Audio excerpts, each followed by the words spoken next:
Tolkien movie is amazing, but it lacks details on what influenced Tolkien's Middle Earth. Instead, it focuses on his early life and the events that shaped him into the man who created the greatest epic fantasy. Join Rich Hasnip and I as we discuss whether the themes in the movie do justice to J.R.R. Tolkien's life. And don't forget to like and subscribe. Hello, everyone, and thanks for tuning in to the White City Podcast. Today I've got back with me Rich Hasnip from Regents Theological College, and it's great to have you back, Rich. Thank you. It's lovely to be back. Yeah, we're going to be talking about the Tolkien movie that came out a few years ago, about Tolkien's life, it's about his earlier life. But so, what are some things about it, Rich, that maybe like met your expectations or fell below it, or whatnot? I guess let's start with like maybe something that fell below your expectations. Um, okay, yeah. I mean, I didn't, to be truthful, I didn't have that many expectations going in. I didn't know a lot about the film. I hadn't heard that much about it. I think I found it when it was just free on Amazon or something like that. So I first watched it then, and then I've sort of rewatched it for this interview to remind myself of what was in it. Um, I think, I think on the whole, I liked it. I liked it a lot. I thought it was good. I thought it was a well-made piece of work. I'm not certain that for a biopic, I guess what I'm hoping it does is illuminate the subject, tell me a bit about the person it's about, but also, I guess, I mean, the reason Tolkien is famous more than anything is his work, his Lord of the Rings in particular. Did it illuminate that? Did it make me see that more clearly? I think it did a bit, but not hugely. I think it hinted at things to do with the relationship of myth and language, but because it's a dramatic film, because it's trying to do it via the vehicle of his life, um, albeit a slightly fictionalized version of his life, I'm not sure it was as illuminating as I would have liked it to have been. But it was still, I thought it was, I enjoyed it. I thought it was a good film. Yeah, no, that's exactly what I would say would have been maybe my biggest gripe, I guess. Which again, I enjoyed the show and I thought it was done really well. Um, so there was that too. But yeah, I thought that they, I get it. Like they're making the movie off of his life, so they're dramatizing it. They made subtle hints to like his works and things that it might have, really affected it. Like I think one time he's like reading a book and he's like Middle Earth as he's reading the book in the library at one point. And let's see, I think it would have been neat to have some more things extrapolated upon about what really affected his writings some more. I think they did some with trying to do it with his imagination, some stuff, but it's almost like I would have preferred to like hear more about like the languages or hear more about like a Nordic tale that might have more affected it. But I get it. Like they're focusing more on his life and not so much, hey, these are the pieces that led to Lord of the Rings. Yeah, yeah. I think what they tried to do, I think, just if people have not seen it, it might be helpful just to sort of to give you some idea of what it how it works. Um, they cut back and forward in his life, don't they? From this from him in the trenches at the Somme in World War I, and they've created this narrative, which I don't think is from history, but they've created this idea that he's looking for his friend Geoffrey Bache Smith, who he's worried about. He hasn't heard from in a long time, and he goes on essentially a quest in the trenches. And with him is what's called his Batman, which sounds strange to us, not a Caped Crusader, but the kind of officer's aide.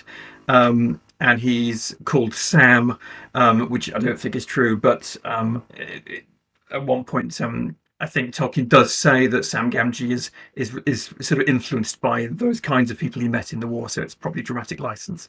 And he sort of helps him to go on this quest to try and find out what's happened to his friend, and then we're cutting from that back to memories of his childhood, to his school friends, and so on. Isn't it? That's kind of the framing device of the film. which I thought was on the whole quite successful. And I think also was quite helpful to inject kind of danger uh, into the story, which otherwise might have been quite a nice and middle class sort of story. But suddenly, when we realise he's heading towards absolute hell, it puts the early parts of his life in perspective. Yeah, definitely. Yeah, I think that it's trying to just give that idea of um, just him going through war and some of the scars that he received, because of it, um, and also just like the camaraderie too of like the guys in his life, his early life. Yeah, and that was like another thing for me. I think I was hoping more for like his later life too, when I first saw the movie. So when it was like kind of when it stopped and he was at Oxford, I was a little bit like, wait, what? Yeah, we're just getting to the good bit. Yeah. Yeah, exactly. Yeah. But so like, what are some things you thought you were like pleasantly surprised by?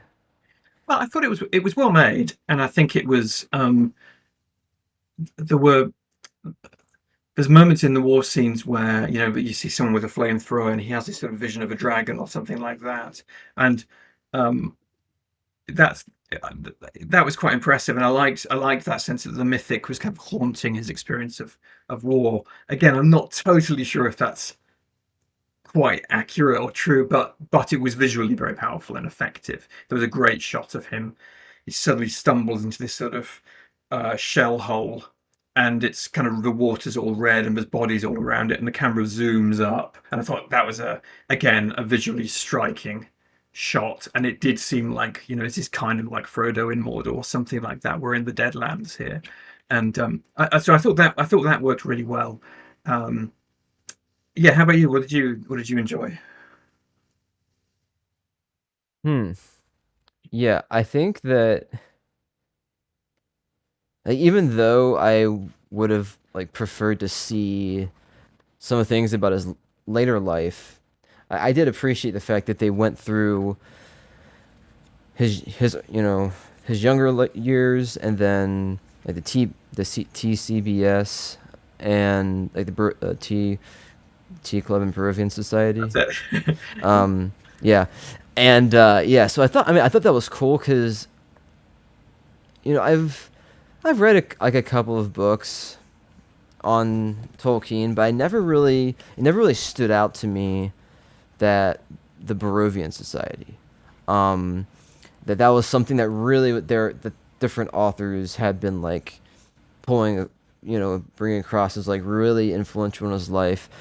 I've heard a ton about like the Inklings, for instance, and like, oh, this is something that obviously was like, him and C.S. Lewis and other authors come together and like coming and going over the years. Um, but yeah, it was interesting to see this and then see that thing about that tie between like the Barovians society that he was in and then like this idea of just like this kind of camaraderie with his like fellow men and how that also maybe was kind of like mirroring or just like preceding the Inklings as well. I guess is kind of something else that went through my mind. Yeah, I must say I didn't know too much about them. I think I must have read about them, but I hadn't realised there was such an influence on his life. I've read a bit since watching the film just to check what was historical and what wasn't, because I wanted to be a bit more up to date before I did this. Um, but it seems like that's true that they were. He has a letter where he says, by the end of the war, all but one of my closest friends were dead, and he's referring to them to GB Smith and Rob Gilson, who passed away in the war. Um, and yeah, so yeah, absolutely. It does seem like that. I mean, there's a touch of the kind of Dead Poet Society I thought about those early scenes with the TCVS. Um, So the interesting thing with that too, I haven't seen the Dead Poet Society movie, but I have a friend who has a podcast, and he and another friend just did that movie. So I got to listen to some about that. I'm like, this is sounding to me like just what was, in the Tolkien movie about the TCBS. You know, it was very. I felt it was like a very similar vibe. I think they were deliberately evoking that. Yeah, it wouldn't surprise me if when they pitched the film, they said, "What if it's like a little bit of Lord of the Rings and a little bit of Dead Poets with Tolkien's story in the middle?" Yeah, I think it was a deliberate allusion. Yeah, Yeah, no, that's cool though. even the thing they say, sorry. Oh no, no, go ahead. Yeah, go Well, ahead. just that they have this sort of phrase, don't they? They kind of they keep saying Hellhammer, which is that sort of phrase, which is where the dishonored dead go in Norse mythology, apparently according to the film. And so they keep saying this phrase Hellhammer or Hellheimer. One of them says it differently, and they're trying to remind themselves basically you only live once. Let's live an honorable life. Let's be brave. So they say it to kind of inspire themselves. And there's a very similar idea in Dead Poets Society where the teacher says, "We're going to be ghosts one day, boys. Drink life to the dregs." So it's yeah, that notion of seize life and particularly seize hold of it via art, via poetry. That seems to be an animating kind of impetus behind both films and both sets of characters in the films. Yeah, yeah. All right, so looking at some things in the movie that they've shown that have affected Tolkien's life. Um, so one, his mother passes away, and I think that it's interesting. Like I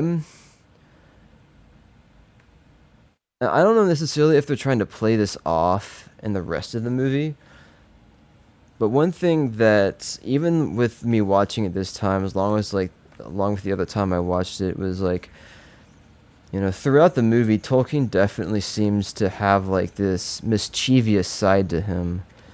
And I always kind of wondered, like, just in my thoughts, like, I wonder if that, how much of that would have been like Tolkien or not. And maybe it's kind of more like speculation than anything, really. But that's something that kind of like each time I think about a guy who's like sitting at home drinking tea, smoking a pipe, just kind of like being kind of that very gentlemanly kind of guy, and I don't, it just kind of seemed like this clash of that. So I don't know if they're trying to play that off of more of like, hey, his mom dies, now he's trying to kind of find his way in life, sort of thing. But what are your thoughts on that? I don't know. I don't. But like you, my image of him is the pipe smoking Don. Rather softly spoken and reserved. But the thing about him playing rugby is certainly true. He was a keen rugby player, and that's a pretty violent sport. In fact, all of those friends were. They may have been wannabe poets and artists, but they were handy in a scrum. So yeah, that's certainly true. And the thing about them throwing, the bit where him and Edith Bratt, his girlfriend, the slightly troubled love interest who he eventually marries, throwing sugar at people. That seems to be true as well. So there is a sort of a mischievous side to him, it seems, and certainly he wasn't a kind of shrinking violet physically, at least. If the rugby playing is anything to go by. Yeah. Okay. Oh yeah, yeah, definitely, for sure, yeah. So another thing about his mom had like a great influence on like languages for one thing, I believe, just because I think that she like taught him German, um, I think, and some other things. So I think that she definitely had a lot of influence Yeah. on like that side of his life, and Yeah, and she was the one that converted to Catholicism as well. So so the reason he's a Catholic, apart from any intellectual conviction, is because his mum did, and he felt that she was to some degree persecuted, maybe too strong a word, but suffered because of her faith. And he sort of almost seemed to see her as a bit of almost a saintly, almost a martyr sort of figure, who's someone who struggled because of her Catholicism. And I think because of that, well, partly because of that, he was a very passionate, not just a passionate Christian, but particularly a passionate Catholic Christian. So that I'm sure that's partly, at least, because it was associated with his mum, who he adored. Yeah, yeah. And I guess we already kind of talked about the TCBS and some things just about uh, kind of the idea of camaraderie in his life and kind of like his thirst for that in a sense. And I think that's, I mean, you can just say even I guess in the Lord of the Rings, and it kind of plays out in the Fellowship and Sam and Frodo especially. And like you're saying, like I don't know if like the guy was actually named Sam in from like World War I trenches, like in those scenes of the movie. But I mean, it's still kind of like appreciative of them trying to show that idea of kind of like this bond and Yeah.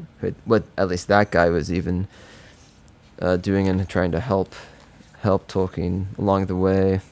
Certainly, certainly, and they make quite a big deal of him using the word fellowship, don't they, in the film?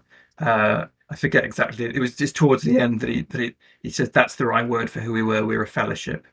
Um, and that the Batman Sam connection, I think is I did find a reference to it in one of his letters where he says that uh, the character Sam Gamgee was influenced very directly by the Batman and the sort of non-officer class of troop that he was working with. He was in the I think the 13th Lancashire Fusiliers.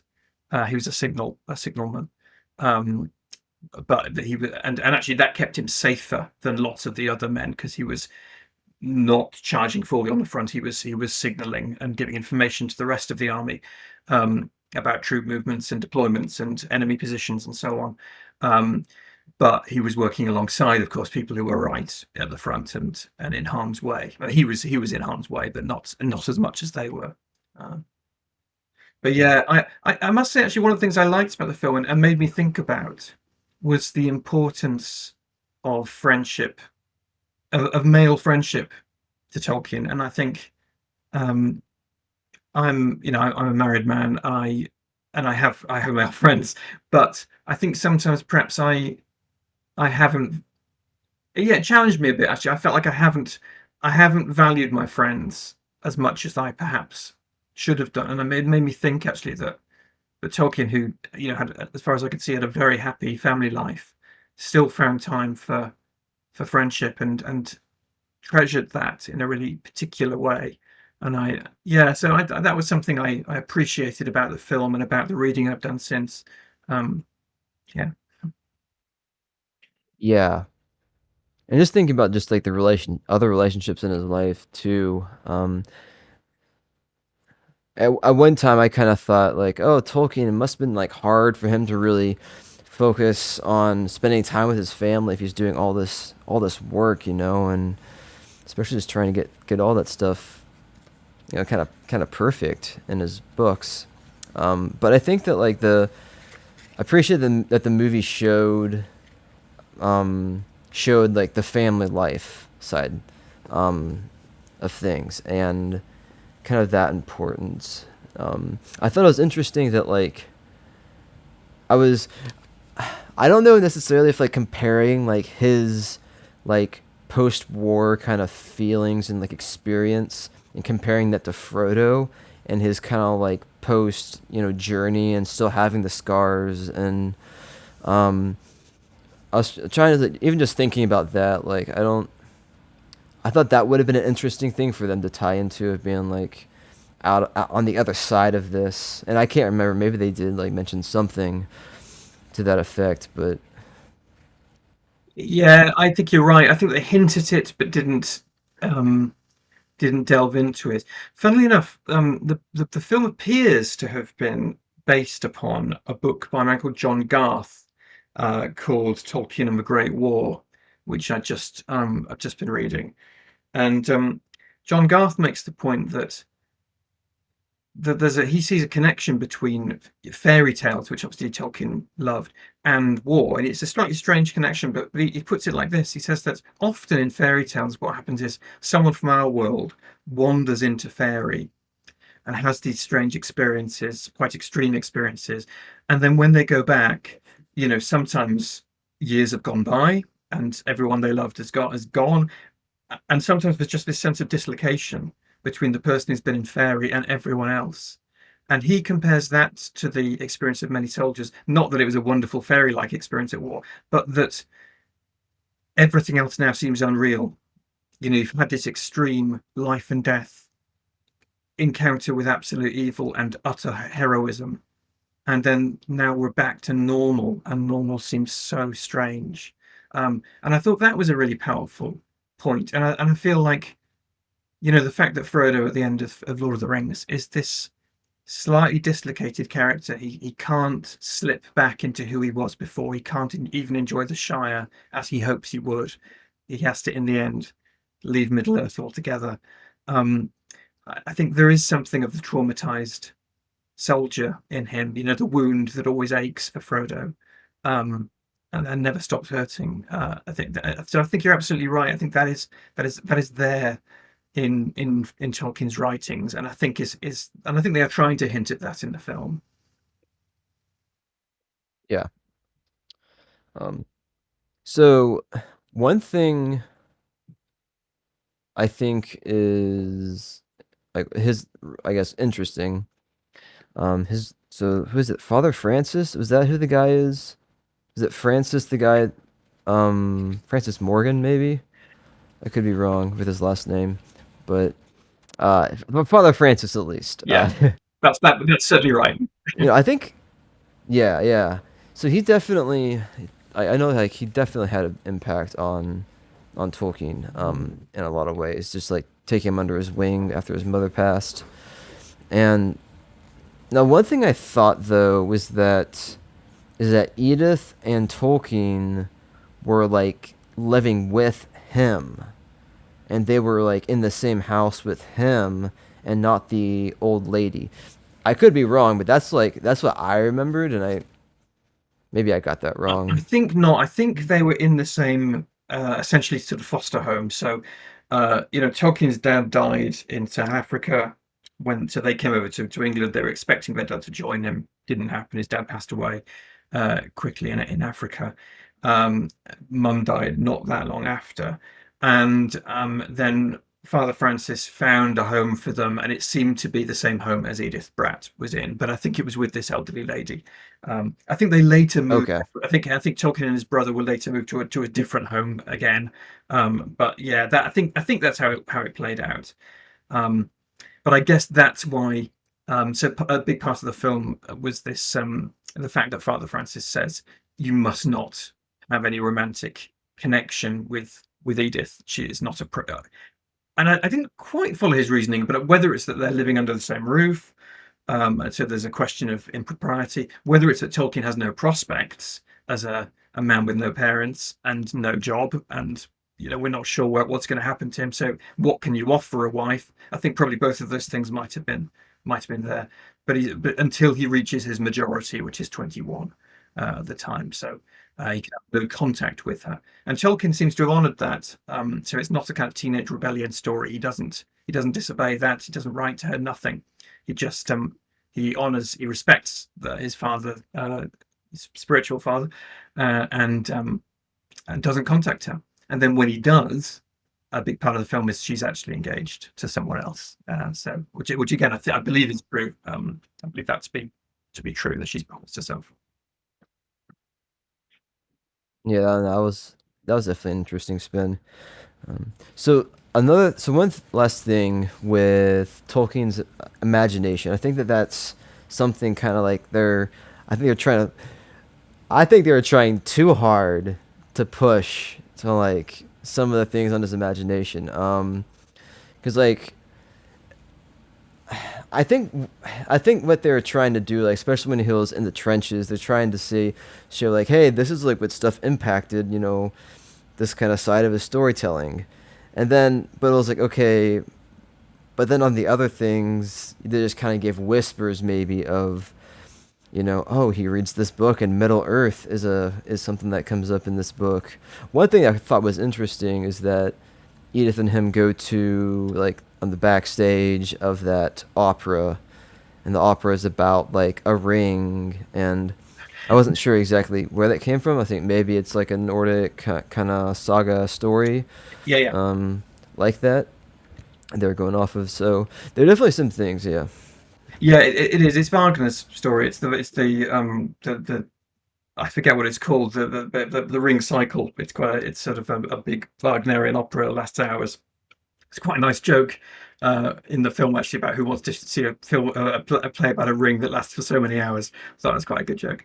But yeah, I believe it was made up. As far as I can tell, there's no it didn't happen, but it could have happened, and it's the kind of thing that it seemed a it's a nice way of illustrating their love story and them listening at them hiding away under the stage or wherever they are and where the props are stored and listening to this thing. It was a charming scene, but no, I don't think it was true. And actually, Tolkien did deny any link between Lord of the Rings and Wagner. He said the only thing they've got in common is that they're both circular and gold, the rings. So he says there's no link between them. Um, but there are surface similarities, and he certainly knew the Wagner story, um, which were in turn based on German myths. I forget I forget which myths they were. There's one called the Nibelungenlied, which it might have been based on, but I could have got that wrong. But the term Middle Earth is quite a common term in medieval writing because it just all it means really is it pictures Earth as the midpoint between heaven and hell, and it pictures reality in a kind of tripartite way. In fact, if you go to the Globe Theatre in London or any kind of Elizabethan stage, the above them is the gods, and below them they call it that is the hell, and the stage is Middle Earth, and in Norse it's Midgard, the mid place. Yeah, so I think it's in a way, yes, absolutely. Tolkien would have found it in his reading, but I think the idea that he read it and then thought, "Oh, there's a mysterious word," he would have found it everywhere in his reading. So it wouldn't have been strange to him. It's a standard medieval conception. So, but he had read it, so I guess fair enough again. Hmm. Yeah, yeah. Um, One thing I have appreciated just in the years of my education is languages.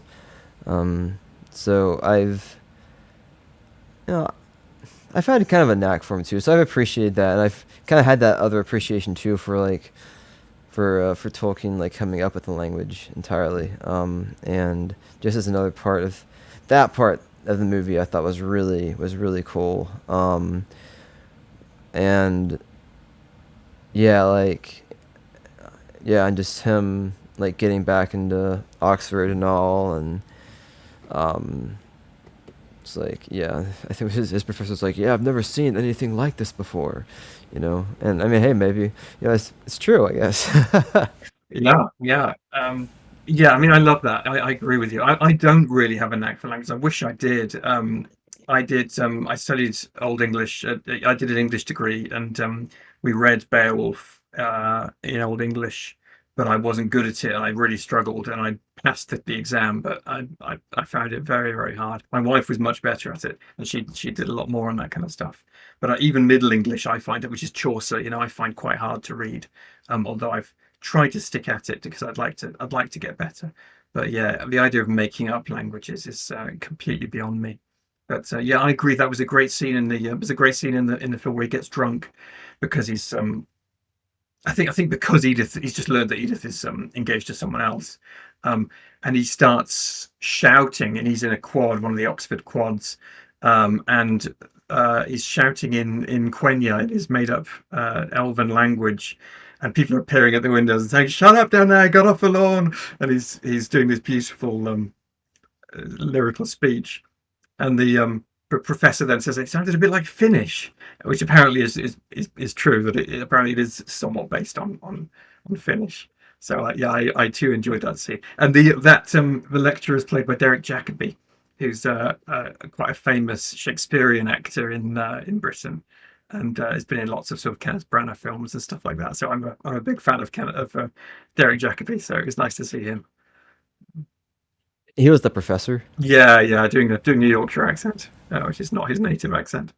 One of the things I was thinking when I was thinking about friendship, I often think I'm often a bit jealous. I think about the Inklings and I think, oh, how lovely it would be to have friends who are, writing this and that, and when we come together and talk about stuff. And I think, but actually, I kind of do have that. I do have friends. I have, you're a podcaster. You're doing creative stuff and connecting people, and I have friends who are writing books, and I have. So I guess when I talked about, not really appreciating friendship in the same way, that's kind of what I meant. That um, I think actually maybe I need to appreciate the creative and interesting friends that I have. So that certainly includes you. So thank you for having me on again. Oh, thanks. Yeah, I really enjoy this, and hope everybody else can appreciate it as well. I had Philip. I had one more question, if you don't mind. I wonder if you'd ever given any thought to this, and don't worry if you haven't. But I just wonder whether you've ever thought about why, when so many of the soldiers who went to the Great War come out utterly disillusioned, and on the other side of World War One, fiction largely becomes either realist, um, just about kind of marriages and the internal psychology of the characters, or kind of modernist, which is rather strange and fractured. Why Tolkien came out digging deeper into myth, digging deeper into meaning, when that seemed to be such an unusual response to it. I don't know if you've ever thought about that, or well, that struck you. This is a very deep thought. Yeah. Um, Honestly, like one thing I want to say is that something I think that Lord of the Rings is written for, and just Middle Earth in general, isn't just like an opportunity to like check out of our world and just go to this fantasy land and not think about things. But I think it's also an opportunity to go and like to think deeper, even have like this deeper thinking about the way like things are working in our world even. Yeah, And yeah, I think that's what Tolkien's trying to draw some like parallels. Like it's like even this idea that like Middle Earth is like our world, but like years ago. yeah, So he's not. I don't think he's like trying to separate it from like, hey, necessarily we're just gonna just completely different world. We're just gonna go into this fantasy world, and it's not gonna be like our world at all.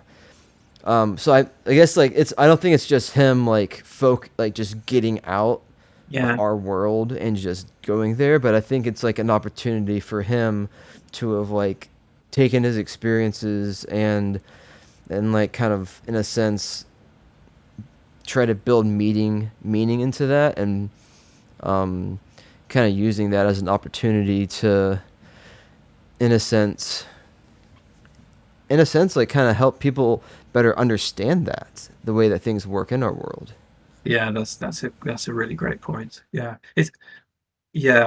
I think I must be right. I guess I think of it a bit. 'Cause I always think it's a bit strange that you've got modern fantasy writers like George R.R. Martin or someone saying, "Oh, well, if sort of almost sort of saying that Tolkien is escapist, and like you said, that there's no connection between Middle Earth and reality, and whereas my much bleaker writing reflects reality." And I thought, well, that would be strange in a way, because of the two of them, Tolkien is the one who saw real suffering. He's the one who was in the trade. So as with Lewis, um, and that and their response is different to that. And that, so yeah, I think you're right that the yeah, I wondered a bit what as well, and I think John Garth perhaps makes this point that Tolkien sees war as a symptom of something bigger. And John Garth, I think, says that it's like that it's almost like the rise of the machine. It's the dehumanizing effect of mechanization that he's responding to. That started perhaps with the Industrial Revolution, but has certainly carried on now, ever since, and that humans end up kind of enslaved, and hence we see in Lord of the Rings Saruman and his engines of destruction and so on. But that so the war is not kind of like it's the yeah, it's the symptom, not the disease. So he isn't disillusioned by the war. He sees it just as another aspect of a thing that he's fighting against, and his myth and creativity is a kind of defiant act of saying life is more than this and it's more enchanted than this, and we have to hang on to those things. Yeah.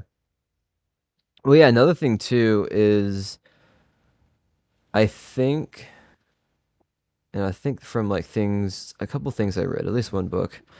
Um, a this book's actually is called a, it's like a Hobbit, a Wardrobe, and a Great War by I can't remember who the guy author's name is right now. I think something he gave too is like even like Tolkien and like in the one scene in the courtyard where everybody's where the guy's like, hey, like we're at war, and all the guys are just rushing in and like doing this like, yeah, let's go to war, you know. And I think there's a certain point to that too where Tolkien would have seen like there is glory in war, um, kind of like Rohan finds glory in war in the same way. And it's and so like yeah, I think that like I think there's also in a sense a different way of looking at that than we do today, Yes. and maybe people have a disconnect from that. And I mean I think what you're saying about like industrialization of war too kind of makes that even like even worse in a sense. It kind of dehumanizes, I guess, like anything with war, and it just becomes, you know, if you're just dropping bombs on people, you know, I it's just kind of that's you know what I mean. It's just kind of like this disconnect from like Yeah, the yeah. personal aspect of things. I don't know. It's just kind of like some ideas, yeah. No, I think that's an important point though, because I think you're right that almost since World War One, um, and poets like Wilfred Owen, I guess, it's almost as though we understand the horror of war, but that's all we see now. That actually, that any sense of personal heroism or courage, we're almost embarrassed by that because, well, war is hell and war is terrible. And you know, I'm not I'm not arguing for war, but but it is a vehicle in which often the very best of people emerges and heroism appears. And you know, my grandparents lived through the war, and often they would remember how kind people were in that. Now I know it brought out the worst in people as well, but it didn't only do that. You know, there were both sides of there were two sides of that coin, when there it brings out extremes of evil, but also extremes of selflessness and heroism. And I think Tolkien didn't deny the evil. In fact, is very clear on the evil, but didn't deny the courage and even beauty as well. Yeah. Yeah, well, thanks for that thought, for sure. And yeah, and thanks again for coming on. Yeah, this has been a great conversation. No, it's always a pleasure, Philip. I always enjoy talking to you. Thank you. Yeah, yeah, appreciate it. Yeah. Well, thanks everybody for tuning in, and catch us for our next episode coming out next week.